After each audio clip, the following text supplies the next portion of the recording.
A verdade por trás da história. Eu ainda tinha perguntas a fazer ao Dr. Hughlem. Ele não tinha me contado toda a história a respeito do seu trabalho no hospital psiquiátrico. Você nunca viu os pacientes? Perguntei de novo certo dia. Nunca? Eu os via no corredor, mas nunca os atendi como pacientes no meu consultório, respondeu ele. Certa vez um deles me disse: você sabe que eu poderia matá-lo. Aposto que você poderia fazer um bom trabalho, repliquei. O Dr. Hughlem prosseguiu dizendo: quando comecei a trabalhar com os criminosos com problemas mentais no hospital estadual, tínhamos 3 ou 4 ataques importantes por dia entre os pacientes. Naquela época, havia mais ou menos 30 pacientes na ala. As pessoas eram algemadas, colocadas no isolamento ou ficavam restritas à ala. Os médicos e as enfermeiras andavam pelos corredores de costas para a parede, com medo de serem atacados. Depois de apenas alguns meses de limpeza, testemunhamos uma mudança completa para melhor. As algemas e o isolamento foram eliminados e as pessoas tiveram permissão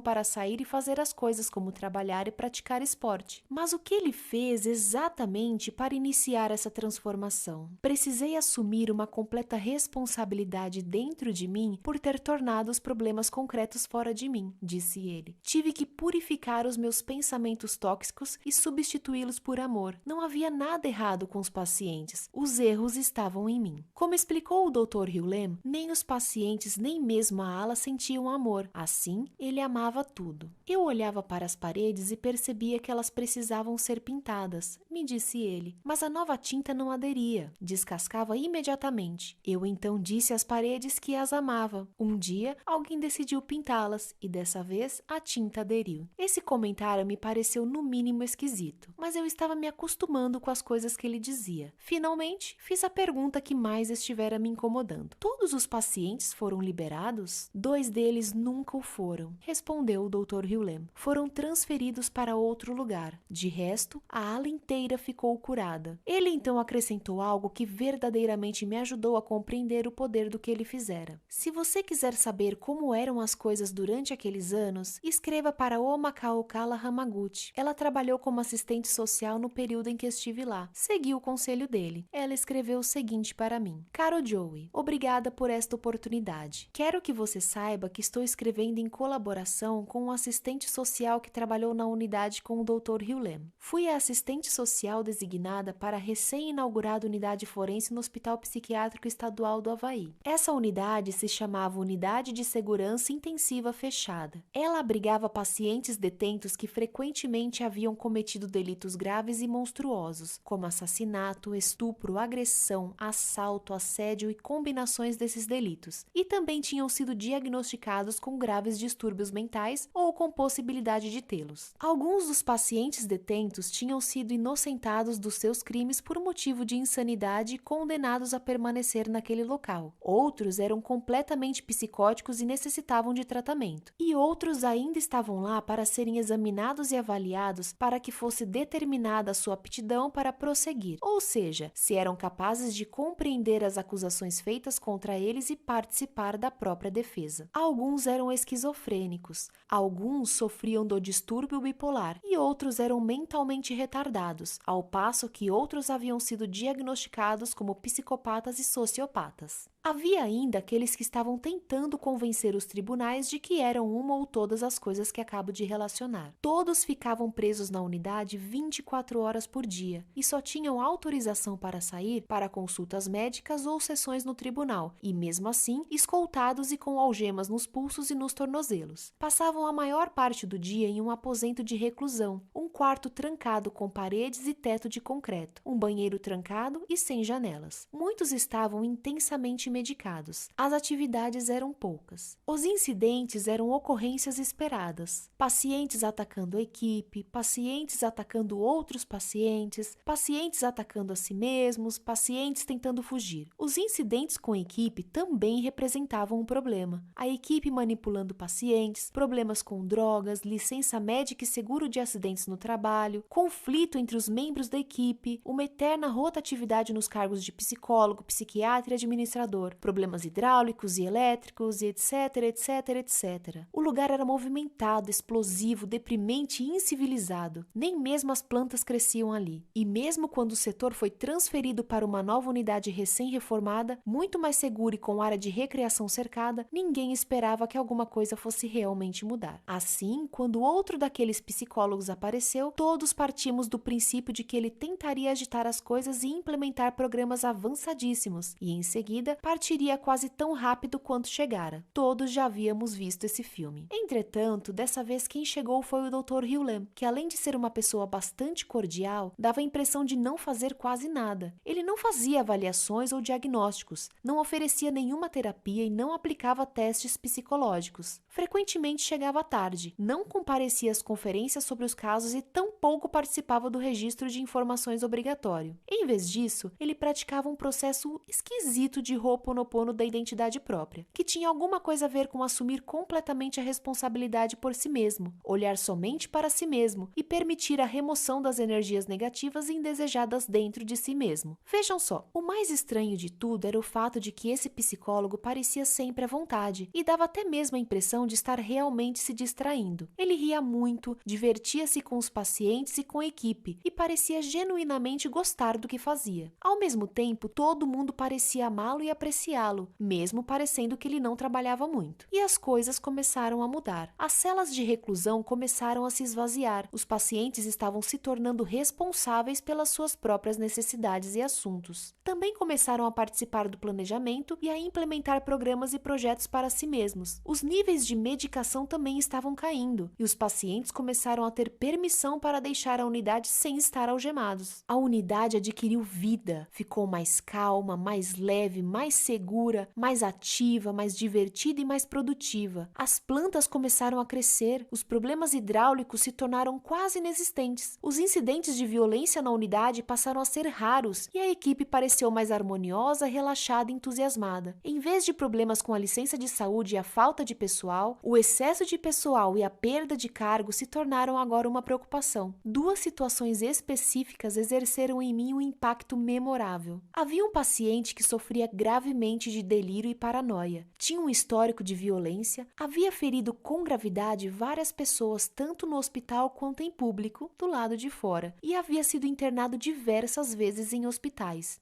Ele foi enviado dessa vez para a unidade de segurança intensiva fechada por ter cometido um crime. Eu morria de medo dele. O cabelo na minha nuca ficava em pé sempre que ele estava por perto. Foi então que, para minha grande surpresa, 1 ou 2 anos depois de o Dr. Hughlem ter aparecido, dei com ele caminhando na minha direção, escoltado e sem algemas. E não senti nenhum arrepio na nuca. Eu me senti como se estivesse apenas observando, sem fazer nenhum julgamento ou até mesmo quando passamos um pelo outro com o nosso ombro quase se tocando. A minha reação habitual de estar pronta para correr não se manifestou. Na realidade, reparei que ele parecia calmo. Eu não estava mais trabalhando na unidade naquela ocasião, mas eu tinha que descobrir o que havia acontecido. Soube que ele já estava fora da cela de reclusão e sem usar algemas havia algum tempo, e a única explicação era que alguns membros da equipe estavam praticando o Ho'oponopono que o Dr. Hughlem compartilhara com eles. A outra situação teve lugar enquanto eu estava assistindo ao noticiário na televisão. Eu tinha tirado um dia de folga para cuidar da minha saúde mental, ficando afastada do trabalho e relaxando. O comparecimento ao tribunal de um paciente da unidade que havia molestado e assassinado uma menina de 3 ou 4 anos de idade apareceu nas notícias. Esse paciente fora hospitalizado por ter sido considerado incapaz de se defender das acusações apresentadas contra ele. Ele foi examinado e avaliado por vários psiquiatras e psicólogos e recebeu uma série de diagnósticos que naquela época provavelmente teriam conseguido inocentá-lo por motivo de insanidade. Ele não teria tido que ir para a prisão e teria ficado confinado ao ambiente menos restritivo do hospital estadual com a chance de uma liberdade condicional. O Dr. Hughlem havia interagido com esse paciente que, com o tempo, pediu que lhe ensinassem o processo do Ho'oponopono da identidade própria. Ao que consta, ele praticou de forma muito persistente e regular, compatível com a sua condição de ex-oficial dos fuzileiros navais. A essa altura, ele fora fora considerado apto para se defender, e foi então marcada uma audiência no tribunal para que ele fizesse a sua contestação. Embora quase todos os prisioneiros e seus advogados houvessem optado por se declarar inocentes por motivo de insanidade e provavelmente sempre o fariam, não foi o que esse paciente fez. Na véspera do dia em que estava marcado seu comparecimento ao tribunal, ele dispensou o advogado. Na tarde seguinte, ele se postou no tribunal diante do juiz e proclamou com humildade e remorso: "Sou responsável e lamento o que fiz." Ninguém esperava por isso. O juiz levou alguns instantes para entender o que acabara de acontecer. Eu jogara tênis com o Dr. Hugh Lamb e esse homem em 2 ou 3 ocasiões, e embora o paciente tivesse sido extremamente educado e atencioso, eu o tinha julgado. No entanto, naquele momento, senti apenas ternura e amor por ele, bem como uma enorme mudança em toda a sala do tribunal. O tom de voz do juiz e dos advogados era agora suave, e todos os que o cercavam pareciam estar olhando para ele com um sorriso afetuoso. Foi um momento importante. Assim, quando o Dr. Hugh Lamb perguntou certa tarde se alguns de nós gostaríamos de saber mais a respeito desse Ho'oponopono depois do jogo de tênis, aceitei de imediato, esperando ansiosa que o jogo começasse e acabasse. Quase 20 anos se passaram e ainda tenho profunda admiração pelo que vim a saber depois que era a divindade atuando através do Dr. Hugh Lamb no Hawaii State Hospital. Sou eternamente grata ao Dr. Hugh Lamb e ao processo esquisito que ele trouxe consigo. A propósito, caso você esteja querendo saber, esse paciente foi considerado simplesmente culpado, sem nenhum atenuante devido à possível doença mental, tendo sido, de certa maneira, recompensado pelo juiz que atendeu ao seu pedido de cumprir a pena em uma penitenciária federal no seu estado natal, onde poderia ficar perto da esposa e dos filhos. Além disso, embora quase 20 anos tenham se passado, recebi um telefonema esta manhã da antiga secretária da unidade que queria saber se o Dr. Hugh Lamb estaria disponível em um futuro próximo para se reunir com alguns membros da antiga equipe, cuja maioria está aposentada. Vamos nos reunir com eles daqui a algumas semanas. Quem sabe o que poderá acontecer? Ficarei com as antenas ligadas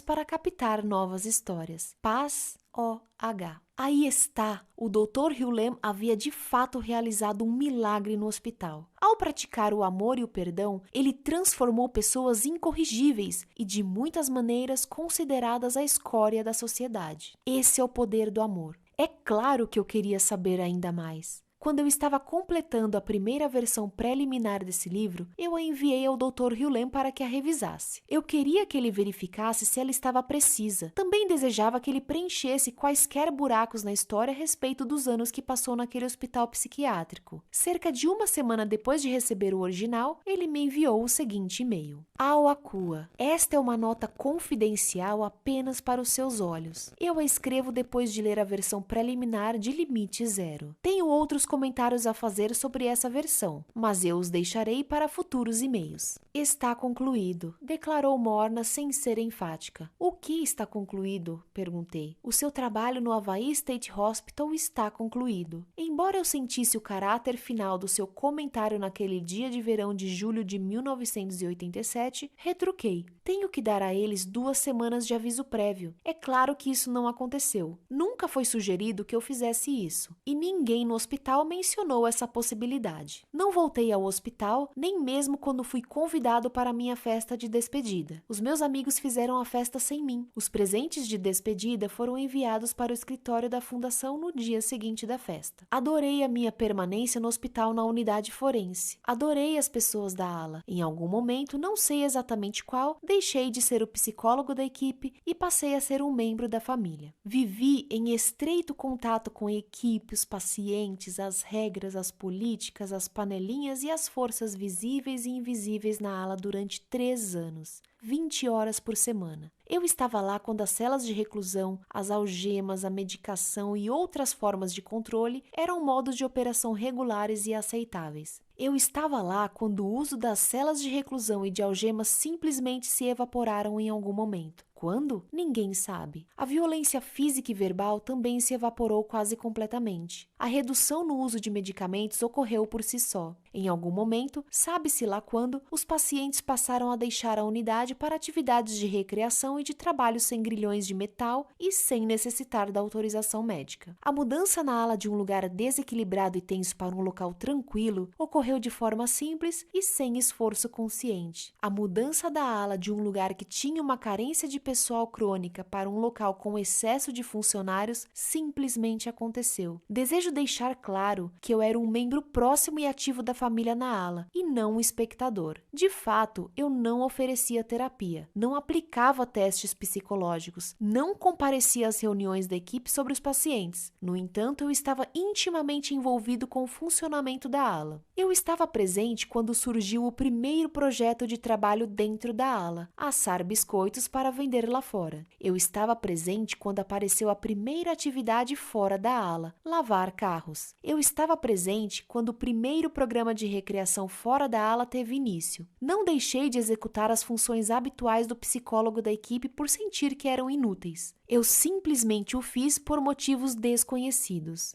Entretanto, eu percorria a ala e participava da preparação dos biscoitos e das partidas de tênis fora da ala. Porém, mais do que tudo, eu fazia a limpeza antes, durante e depois de cada visita à ala, todas as semanas durante 3 anos. Eu purificava tudo que estivesse acontecendo em mim relacionado com a ala todas as manhãs e todas as noites, e também quando qualquer coisa a respeito da ala me vinha à cabeça. Obrigado, eu te amo, paz do eu e Haleakala.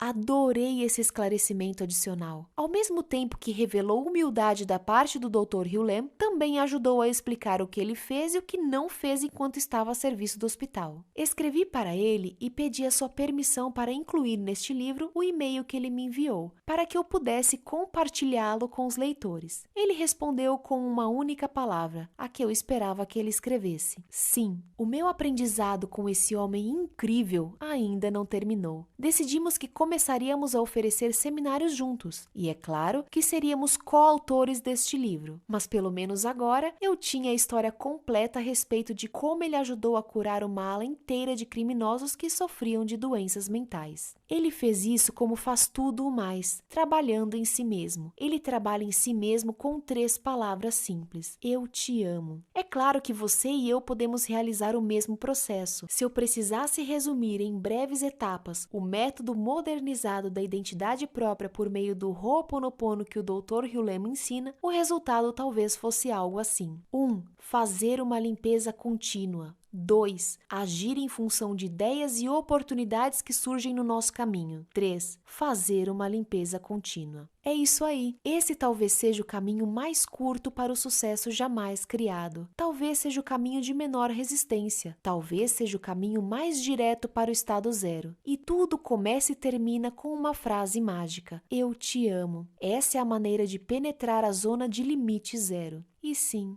eu te amo.